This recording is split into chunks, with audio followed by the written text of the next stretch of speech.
म्हणजे ह्याच्या नंतरची स्टेप आहे A plus B plus C. Remaining elements are inside determinant.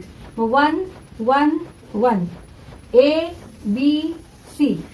आता इथे A plus B plus C आपण कॉमन घेतले, डिटर्मिनंटच्या बाहेर लिहिलेले. मग इथे काय होणार आहे 1 1 1.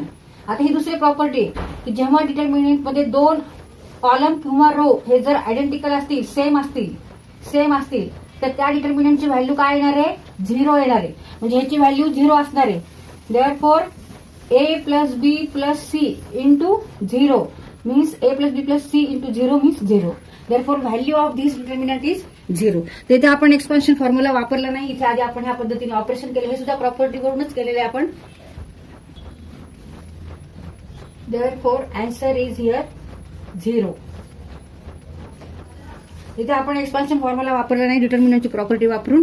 आणि हे असं ह्या